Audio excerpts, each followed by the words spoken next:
In favor, contrary, carried. Our next committee meeting is on October the 4th, right in these very chambers. And the first item that we have is an application by Leung Designs for the rezoning at 7560 Ash Street from single-family RSF1 to a zone to a single-family RS2E zone. And we've got Mr. Craig and Laurel Eaton. Welcome. Hi.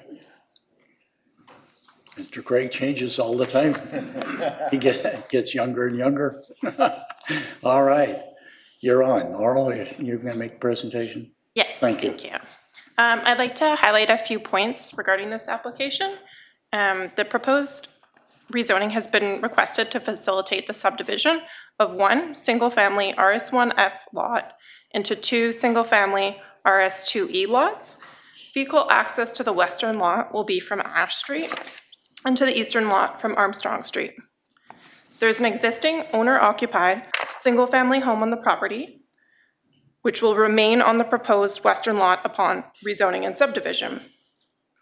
A review has been provided by a qualified professional confirming that the existing house will meet all of the requirements of the zone upon rezoning and subdivision.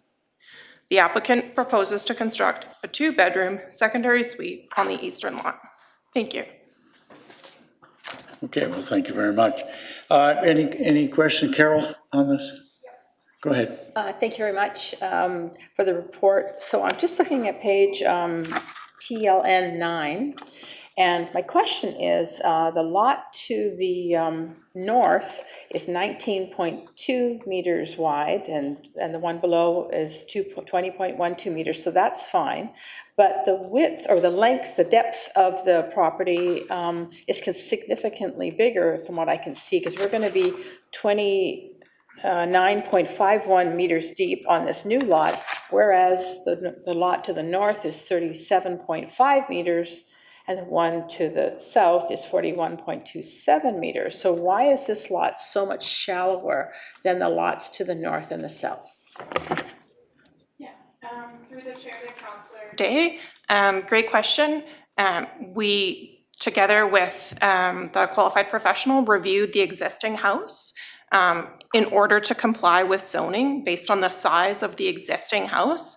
The reason why the size of the western lot is much larger and deeper is so that the proposed FAR still meets the requirements of the new zone. That's the shortest they can make that lot. Okay, so just the reason I ask is that, you know, we're going to end up with this dog leg of west side lots ends. So, I mean, I've seen before where in a redevelopment, they've simply removed a part section of the house to make it compliant. There was one on, I think it was South Wind Drive or South, it's off of Stevenson Highway and South Gate Drive. And they actually just removed the garage so that the house would be compliant. So why would we not have the normal size lot and just reduce the house size slightly?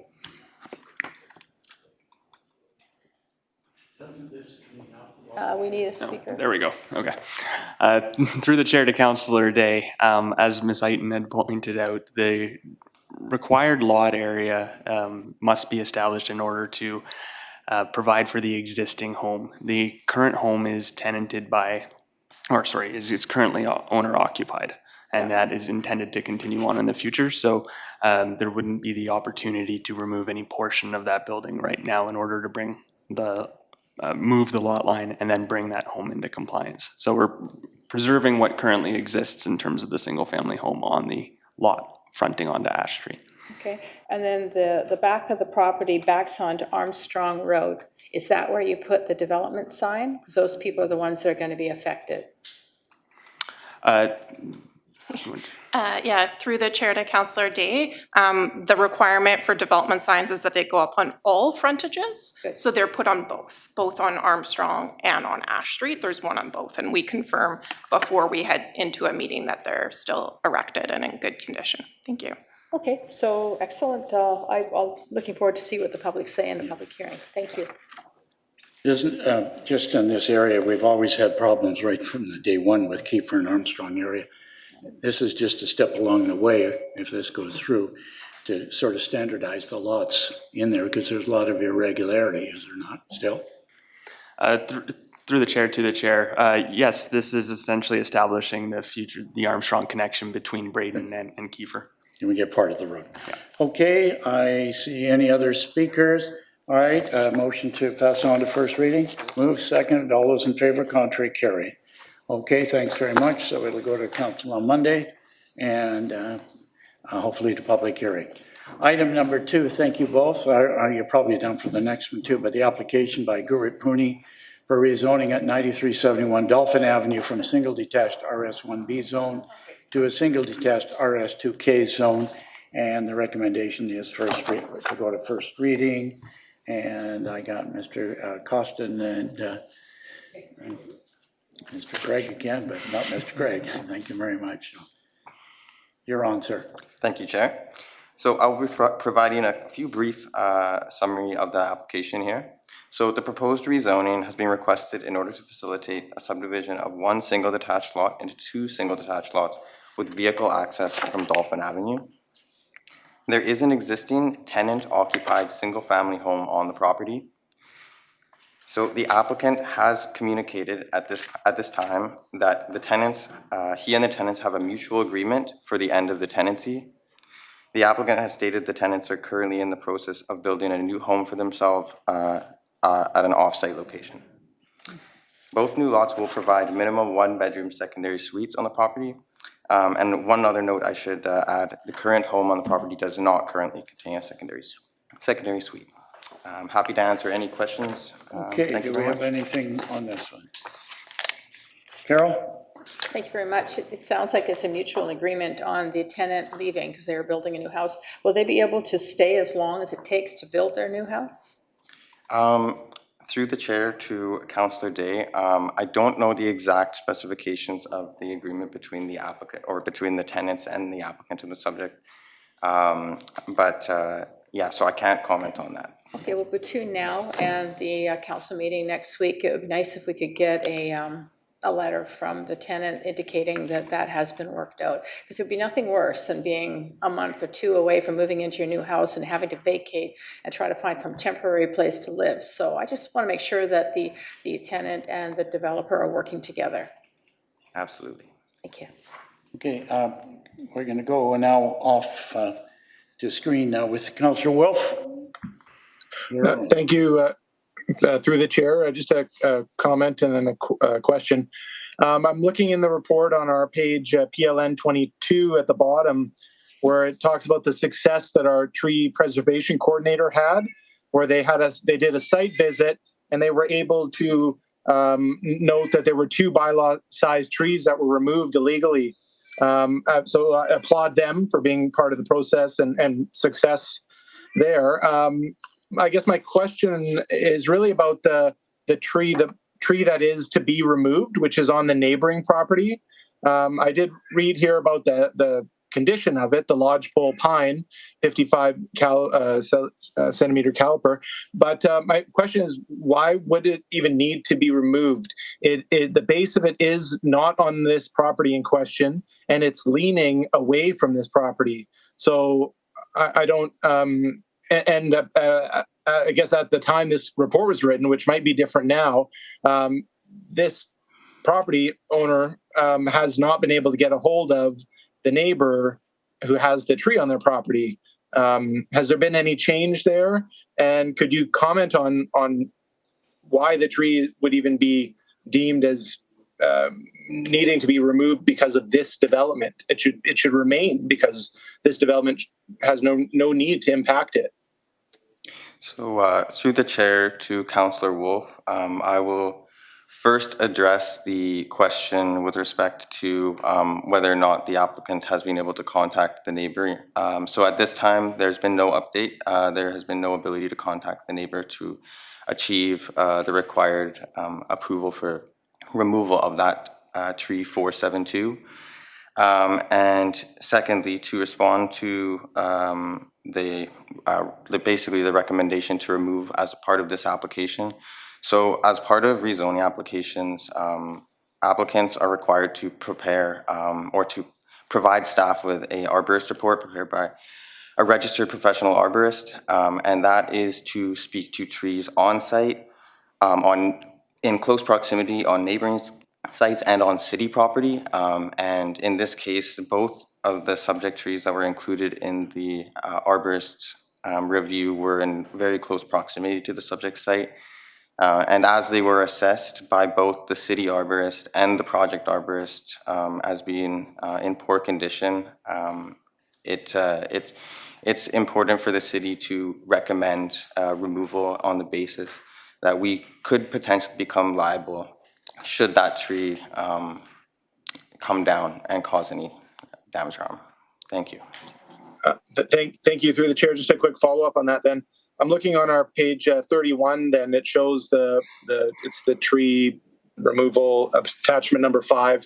The existing building kind of goes quite close to the tree I'm talking about, tree 472.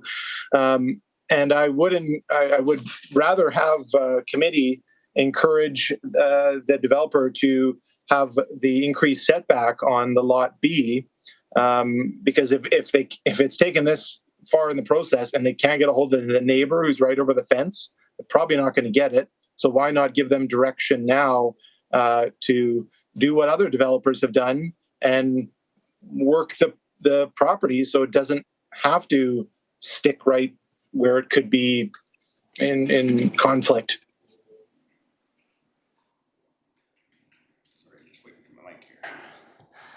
Through the chair to Councillor Wolf, so the existing tree number 472, as Mr. Costin did indicate, is in poor condition. It's got a severely damaged structure. It is not a good candidate for retention, as identified by both the project arborist and the city's arborist. What we have secured through this project is that they can either, if they are unable to get the authorization to remove said tree, that they can enter into an agreement and to ensure that that area is observed by a professional arborist during any construction to ensure that it's constructed in accordance with good measures. I'd be happy to refer this to the applicant should they wish to comment on the existing state of that tree and the need for its removal further.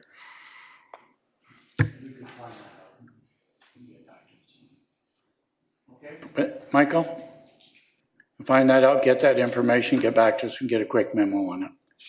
Okay? Anybody else? Okay, seeing none, motion moved, seconded. All those in favor, contrary carried. Okay, thank you very much, both of you. All right, the next item we have is the childcare strategy, and the recommendation is the guiding principles detailed in staff report, entitled as of August 28th, be endorsed, and the principles be used to inform the strategic directions and actions of the draft child care strategy. And we got Chris Dugan here. Chris, you're on. Thank you. I have nothing further to add to my report, and I'm happy to answer any questions that you may have. I've got some comments. A great report, and I like what you've done in it and laid it out and the plan.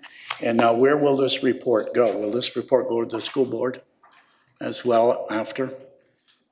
Through the chair, the final childcare strategy will be shared with the school district. School districts, a quick question. When we send something over there, is it actually discussed by the board? Do we now know? Or does it go to the superintendent and it goes in the office? I'm just wondering, because everything we do in childcare strategy eventually gets to them. Well, we have a couple of school trustees here. Does it ever get up the line, if you wish, or to the people that are actually doing the planning down the road?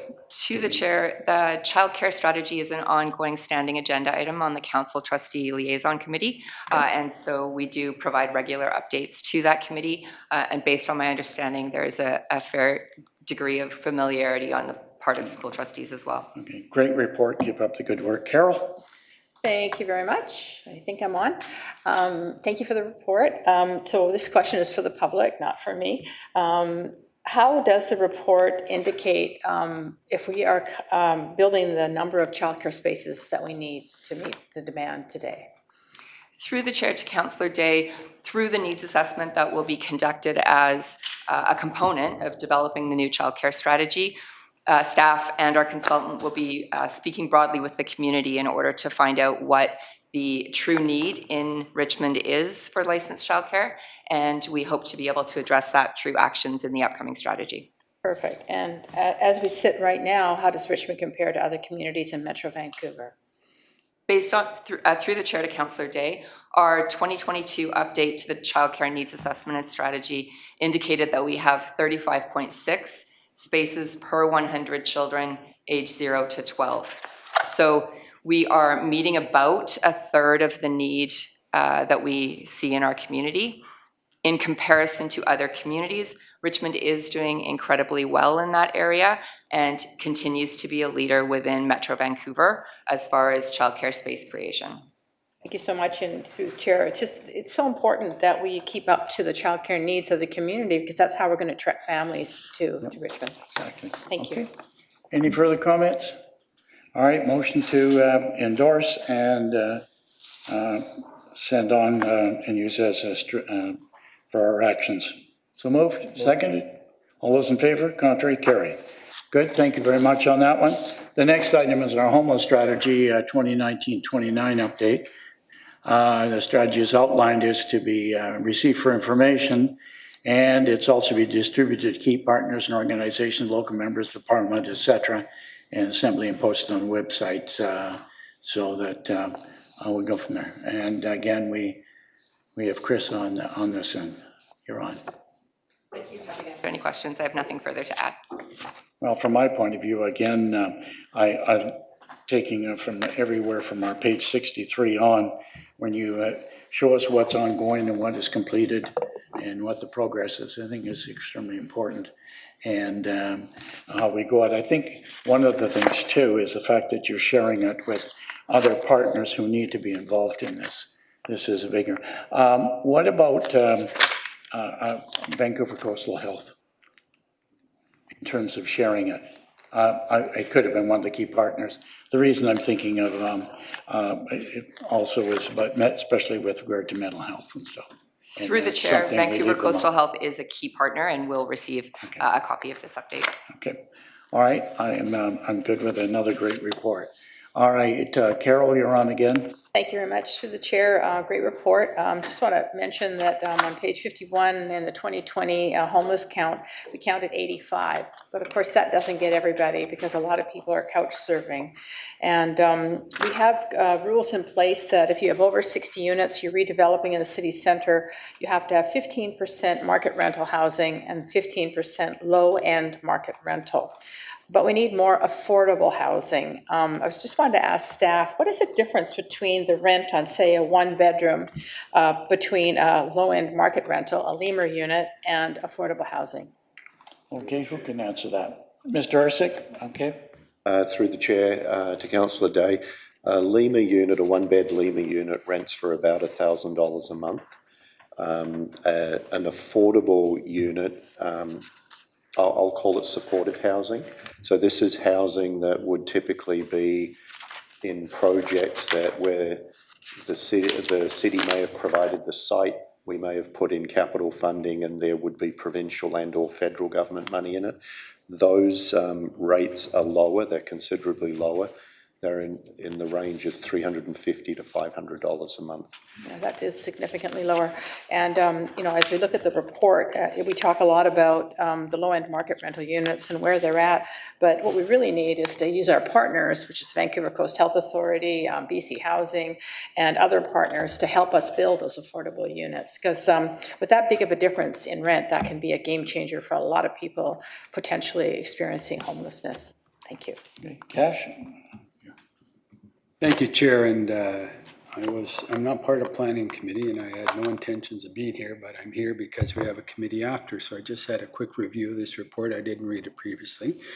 I've got some mixed reactions to this based on the title of the report where we're talking about homelessness. I was just talking to the Director of Parks about the problem we have with increased homeless camps that are occurring within our city, whether it's under the Two Road Bridge, whether it's in the nature park or King George Park. So there are some issues. We have this ongoing letter writing campaign with respect to the low barrier housing, we have just off of Westminster Highway and Alderbridge. We seem to have not as many complaints coming from the one near Bridgeport. And I think when we look at the true homelessness problem, there's probably more than one reason as to them not being able to afford housing. And as Councillor Day pointed out, there's different levels. But when we talk about true homelessness, and when the public's looking at this, they look at the people that are on our streets, that have nowhere to go, that are sleeping in our bushes, sleeping in tents. One unfortunately died in a tent fire the other day. When you look at some of the reasons people are homeless, certainly it is the cost of housing at a bit of a higher end, not the low barrier end. When you look at the low barrier end, based on my experience of being out there, there's reasons why, and whether it's through drug addiction, whether it's mental health issues, or they truly don't have anywhere to go. I call it, I categorize it as hopelessness, because that's what they're all about at this time. So, and I've talked to you, you've all heard me talk about the fact that we operate in silos. I'm hoping with Ms. Somerville's not here, but I've had conversations with her, so we can operate more of a comprehensive fashion to deal with homelessness. Because if we're just dealing with this, and there are some very good initiatives here, I got to tell you this, but I'll tell you, we can't rest our laurels on just this. I think there's so much more in the inclusion of mental health, the inclusion of drug addiction, and Chairperson McNulty is correct when he's saying Coastal Health is a critical partner here. We know BC Housing, for whatever problems they're going through right now, or something to do with the provincial government, is a critical partner here if we're going to deal with homelessness. But I'm going to tell you right now, we are going to get an increase, I can tell you, on our streets of people that are at the low end of the spectrum that have absolutely nowhere to go. So when we start talking about what we're going to do about the low barrier housing because of the complaints coming in on Westminster Highway, be aware of this. We shut something down like that right now, and you're going to amplify the problem on our streets right now, which is highly visible to our constituents here in Richmond. But hopefully, and you can comment if you want at the end, you can criticize at the one. I don't mind that. Hopefully at the end, we'll have a comprehensive approach to dealing with it. We may not have a solution, but our approach. And I think we're going to better serve not only the hopelessness population, but again, the people that live, work, and play in Richmond. Mr. Chairman, perhaps I can just provide a quick comment. I appreciate the comments. I understand where they're coming from. I would just say that we do not work in silos within the city. There are many departments and divisions that are working together to try to deal with homelessness, and it is a very challenging issue, and it is a growing issue. We also work well with external agencies, be it health or housing. There are a lot of people that are trying to work together to tackle this problem. There is no one simple solution, but some of the things that you have done as a city is work to increase the amount of supportive housing in the city for people that are truly low income and require support and treatments, services within housing. In addition to the 2 modular projects, you've also increased the size of the shelter. We have several projects where the city has contributed land and capital funding to provide more supportive housing units for people that need them. And we're currently working on projects as well, some public, some not yet, but there are projects proposed for city land, including city land in the Sexsmith area, which will provide supportive housing, considerable amounts of new supportive housing. So it is a difficult problem, but we certainly do not try to work in silos. We don't work in silos. And I think you can be proud of the work that has been done. And just in response, and I thank you very much for that. And, I'm going to continue to harp on it, but that's just my feelings, because I strongly feel There's things we need to do right now based on what is going on. There's absolutely things we need to do in the future, whether it's building the housing that's required or whatever. So I'm just looking for that comprehensive approach to this. And those, you know, in a nutshell, that's what I'm looking for. But thank you, Mr. Ersic, for your comments. Yes, I also have a question related to the number of homeless people in the city. Now, I remember that probably in the last 5 years or so, the number has been more or less constant, 80 to 90, you know, I think always within that range. So my question is, for what we've already done in the past years and the progress that we've made, you know, what do we interpret out of the so-called constant number of homeless people in the city? I mean, it's not shrinking. Through the chair to Councillor Au, as previously mentioned, homelessness is an incredibly complex set of circumstances. And I think one of the contributing factors to us not seeing a decrease in homelessness is the COVID-19 pandemic that changed a number of landscapes, employment for people. It destabilized some people's housing. And so I think that over the long term, we do have opportunities to hopefully see that number come down through the implementation of strategies such as the homelessness strategy. We are also currently awaiting the 2023 homeless count numbers. That homeless count was conducted on March 7th and 8th of this year, and we're expecting that report sometime this fall. And it will give us an opportunity to see if those numbers have come down or if they are continuing to remain relatively stable. Okay, good. Thank you.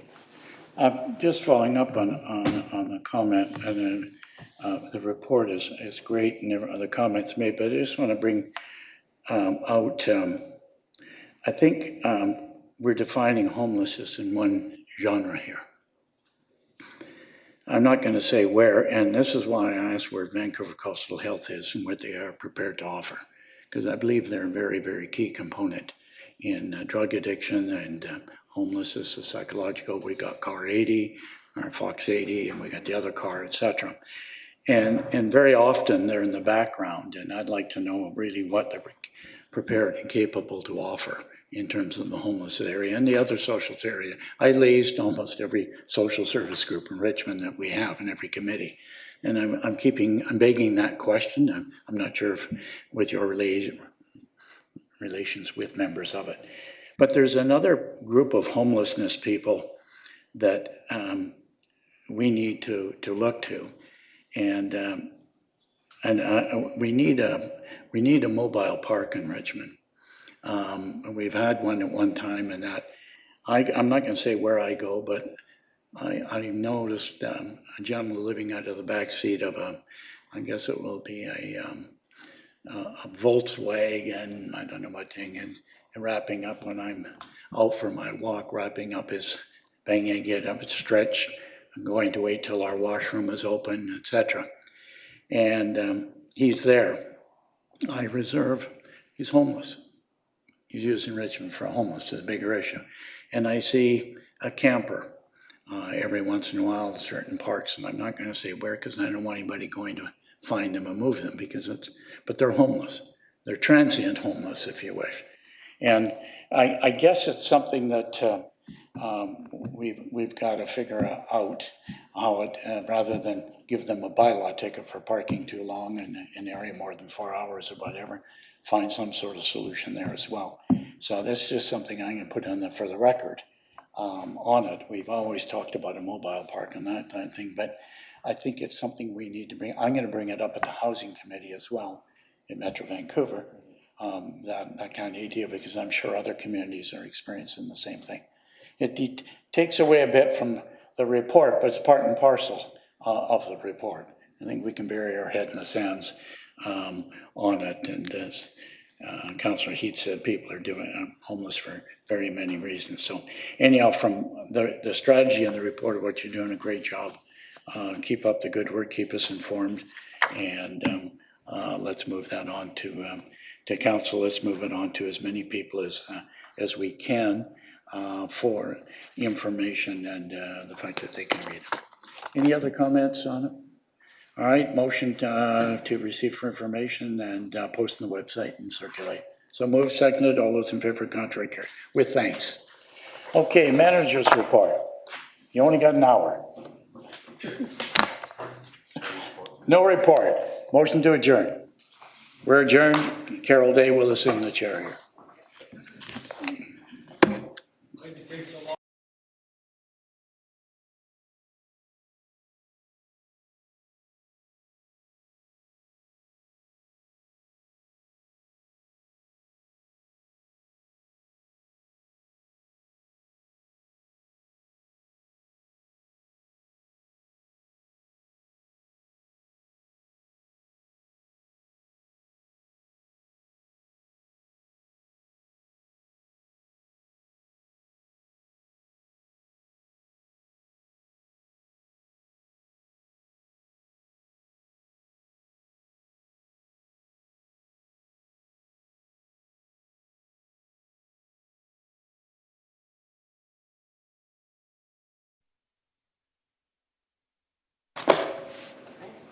All right, I think we're go. This is the Public Works and Transportation Committee meeting of Wednesday, September 13th.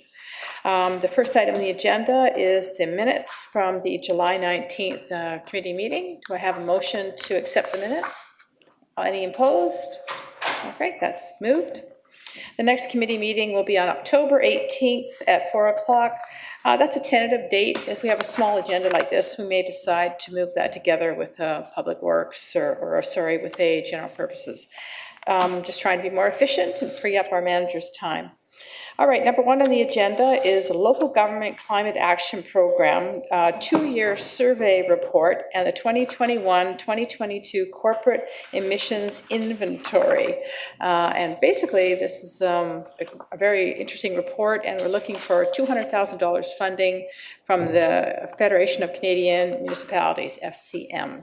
Do you have anything to add to your report? To the chair. Staff have nothing further to add and happy to answer any questions. All right, is there any questions from committee? Councillor Wolf is going to be brought in via our staff. Thank you very much. Thank you. Through the chair to staff, thanks for putting all this together. I've gone through it fine-tooth comb. I have a few questions, but they all should be pretty straightforward. And they all start on in your the survey, the 2-year survey. So first one's on page 17. It was question number 1, how many staff?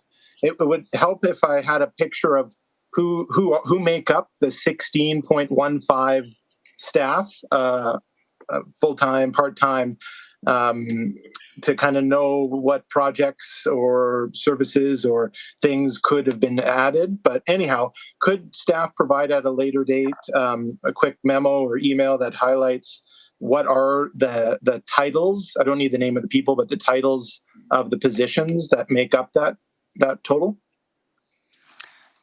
Through the chair to Councillor Wolf, staff have that information and can provide that by way of memo if that's the direction of the committee. Okay, great. Yeah, I would appreciate that, and I think the committee might support that. My second question is on page 18, which is question 4 in the survey. It talks about the top 3 challenges that the city's having to advance climate action. The top one, I'm not sure if it's the one that staff consider the most important, but it's listed as lack of jurisdiction. Could you just, like in a sentence, what is it about the lack of jurisdiction you're highlighting there?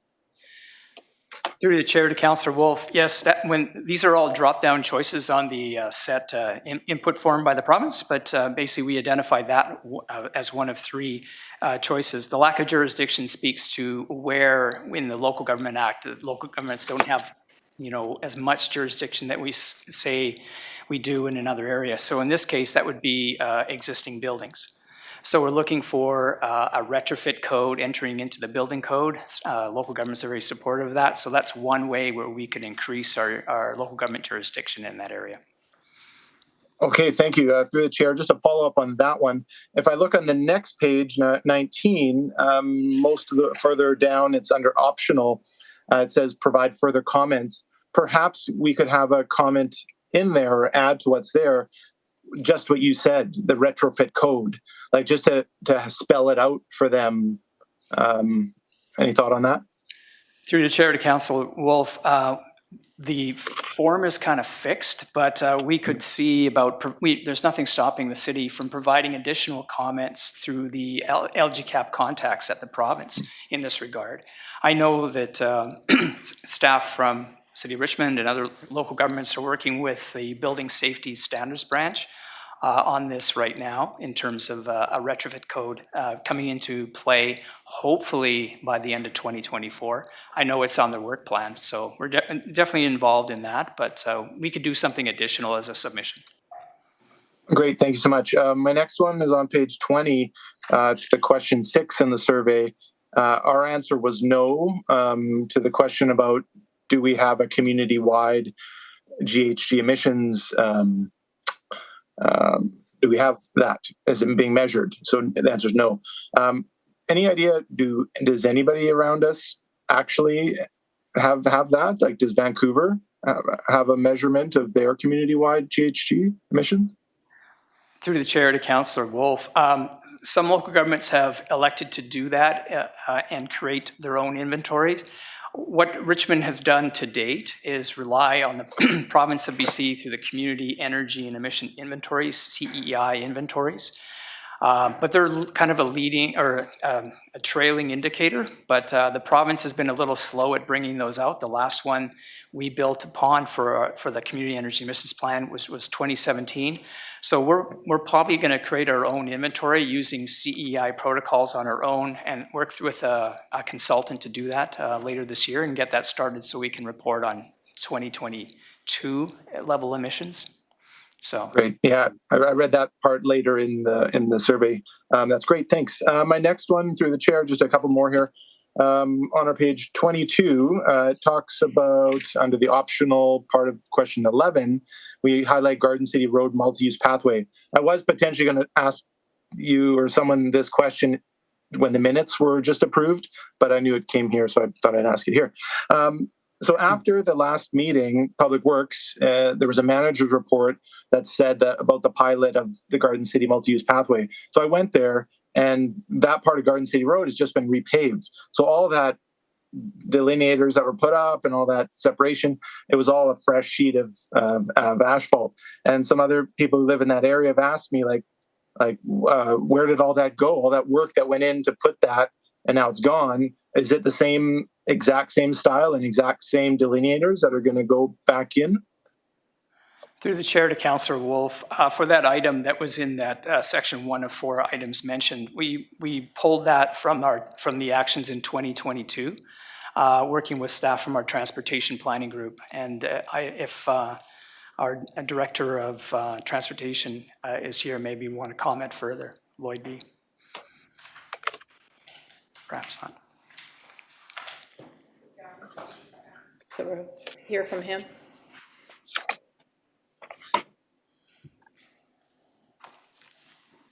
Yeah, through the chair to Councillor Wolf, my understanding is those delineators were recovered and then reinstalled. Okay, great. Appreciate that follow-up. And I guess back to Norm for just a few more then. It talks about significant, I didn't put the page number for this one. Maybe I can come back to this one. Next one is on page 24. And this one, I'm looking at question 15 and the significant climate hazards that we face. And as you said, it's a pull down menu kind of thing. So I look at this list here, and then I look at the page over, it's question 18.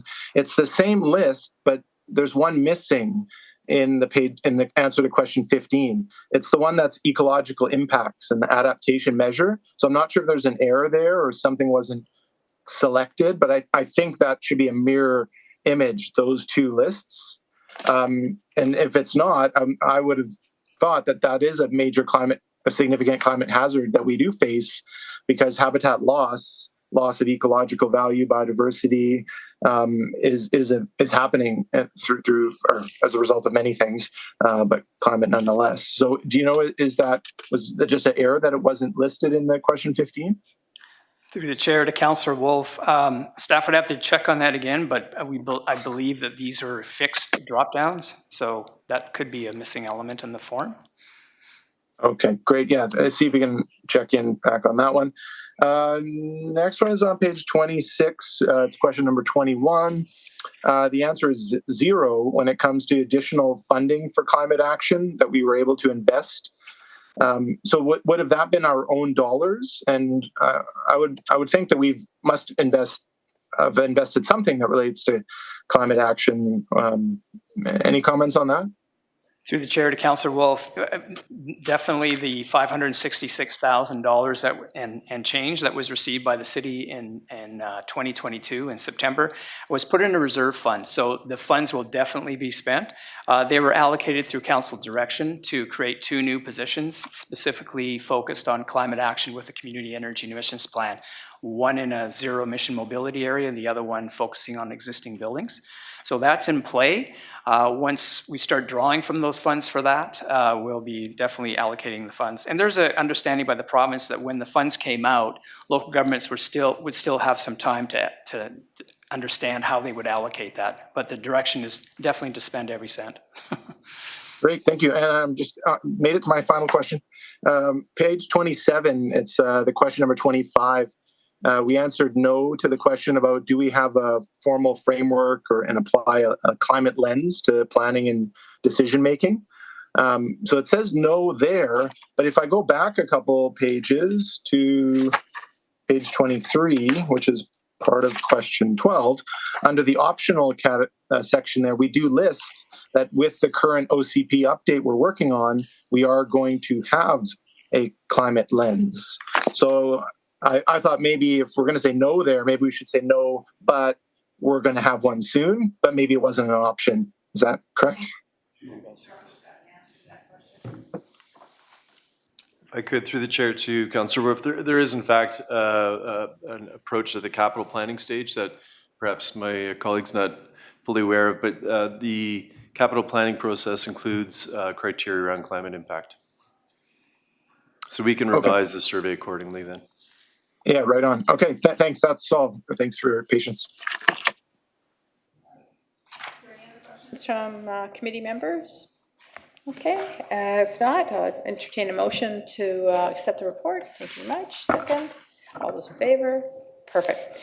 Moving on to item number 2, and that would be the Cambie Road overpass repair. Well, that was a special day when the dump truck had its truck box up and ran into the overpass. This report is regarding the $1.4 million damage. Do you want to add anything to your report or explain it for the general public? Nothing further to add, available for questions. Okay, so I understand that we're working with ICBC for a solution to the damage to the overpass? Through the chair, that is correct. Yeah, so I expect there'll be a lot more information coming as that progresses. To the chair, that's correct. It is a current investigation. Okay. Does anybody have any questions about the Cambie overpass repair? Okay. Oh, sorry. Councillor Wolf is online. Thank you. He's not on my screen, so. Oh, yeah. Sorry. Just one question here.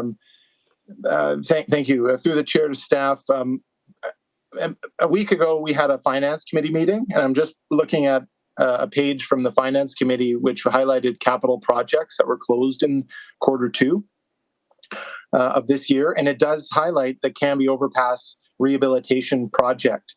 Now, I just want to clarify, that was started in 2020. This incident with the truck hitting it, that was 2023.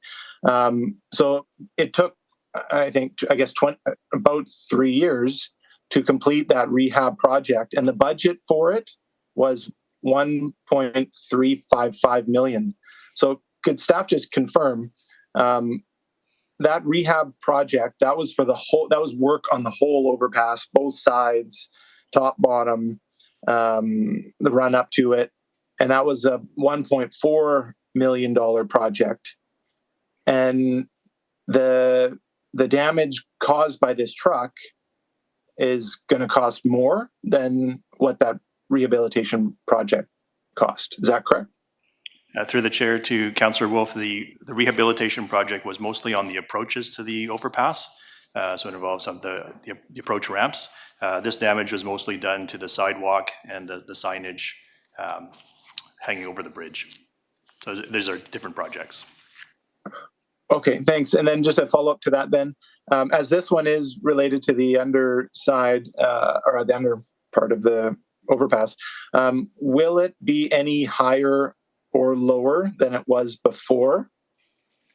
Through the chair to Councillor Wolf, no, the repairs will keep the existing alignment, existing structure, basically replacing by what was damaged. Okay, thanks. Yeah, just I know it's been hit before, and it's been hit by things that weren't the dump truck upright as it drives into it, but it was hit by large items that were on flatbeds. So yeah, I don't know if there's some way to actually give it more space there when vehicles are coming over the Oak Street Bridge. But okay, thank you very much. Councillor Wolf is to have ICBC work with the drivers of these vehicles. It could be they need some additional training. All right, all those in favor of this motion? All those opposed? Okay. Now we have managers' reports. I understand there's a couple of reports coming forward.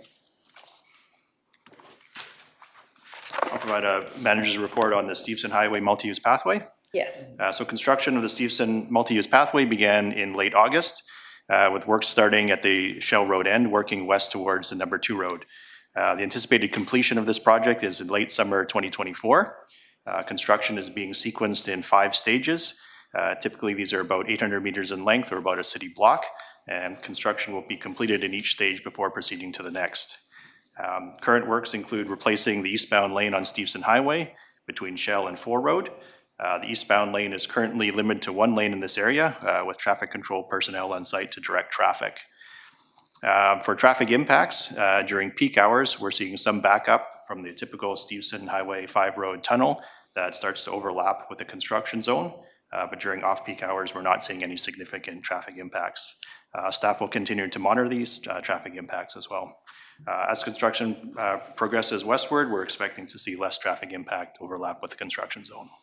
I have a question on this. I asked for an update on this because I live at Steveston, number 5 Road, and yeah, it's really backed up. I've also noticed, because I don't want to sit in that traffic, I divert over to Williams, and it's really getting backed up as well. Have there been any provisions in place to deal with the additional traffic, mostly during rush hour on Williams Road? Through the chair, we have not looked at that currently, but we can engage in monitoring that as well. Yeah, okay, sounds good. So, staff have any questions on this issue? Or sorry, council? All right, do you have any other updates? No? I have another update coming from managers. Thank you very much, Mr. Singh. To the chair, we have 2 items. We have a solar-powered driver feedback sign that has been installed on Audland Road near the Alexandra Neighborhood Park and Tomset Elementary School. And then also we have a new pedestrian-activated overhead special crosswalk installed on Williams Road and Leonard Road. Williams, and those are solar-powered? Correct. Yeah, do those work as well in the wintertime as they do in the summertime? Through the chair, yes, they do. Excellent, good. Well, it's great when we can just put up something simple and easy. If they're no longer needed, could they move to another location? Through the chair, the need for these would be based on warrant studies. Where there's a need, then we would propose to install them. All right, great. Well, thank you. Basically responding to concerns from the public. So it's good to see those solar panel caution lights up. All right, any other managers' reports? Oh, we have one more.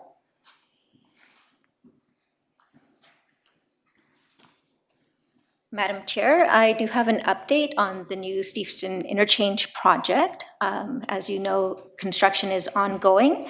If you go by the site, current activities right now in the area include preload work, earthwork, and utility relocation. And some upcoming milestones will be in October, where pile driving work will occur and an associated traffic detour will take place as part of that. And the project is on track for completion in 2025. 2025, okay. And will that be the entire project or just the, I think it's a north overpass they're working on right now, correct? It's the entire new 5-lane interchange. Wow, well, that'd be exciting to see. Do you have any updates on the Massey Tunnel project? Sure, Madam Chair. Right now, the project is in the procurement phase, and concurrently, with respect to the environmental assessment process, we are anticipating the environmental assessment officer's readiness decision. That should be forthcoming, and that would then commence the formal environmental assessment process for this project. Okay, and I guess hard to say when completion will be, but are they on track? Yes, they are on track for completion of the new tunnel in 2030. 2030, wow, that'll be exciting to get a new tunnel. Councillor Wolf has a question as well.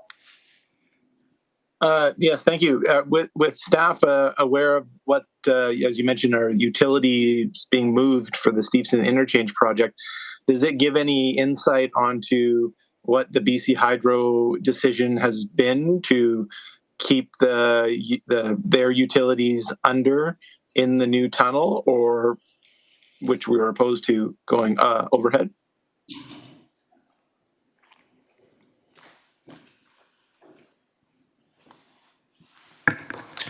Through the chair to Councillor Wolf, BC Hydro still hasn't made a final decision, and staff are still expressing council's stated position of having that relocated inside the tunnel or as a separate underground crossing. Okay. Thanks for doing that. Bye. Stay on it. Thank you very much. Any other questions from council?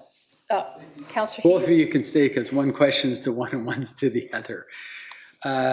Sonali, this is in relation to the bike lane by the McDonald's just after the two-road bridge.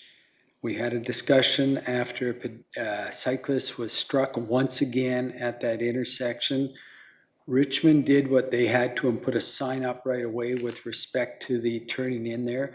But you did have a discussion with YVR, and this is going back probably 2 months, and YVR has done nothing on their side. Can we get any understanding of why or what we can expect from them? Because over the years, so many people, well, I'm not saying so many, but a certain amount of cyclists have been struck by the cars that are turning into McDonald's to go through the drive-through rather quickly, whether it's rush hour traveling or just even during the day. There's no attention. It's a very, very wide bike lane, and I think people take that for granted that nothing's there. Through the chair to Councillor Heed, I can advise that YVR has indicated to create the information to motorists regarding the presence of cyclists in that intersection. They are looking at painting the bicycle lane green across the intersection to further highlight the conflict zone with motorists, and that they are coordinating those works with other line marking works that they have planned in the area. And after this meeting, staff will follow up to get a status update on that project. That would be helpful. Thank you. And Mr. Chan, mine relates to Cambion 5 Road. Just an update on that particular project. Through the chair to Councillor Heed, right now property acquisition is still on the critical path. We're working with the school district on trying to get a temporary access agreement in place while they prepare to take the permanent agreement to the school board for approval. You can understand not only my frustration, but the community's frustration with the lack of progress on that. So I know you're trying, but I'm going to keep asking until we're shovels in the ground. Thank you. All right, no other questions? Are there any other managers' reports?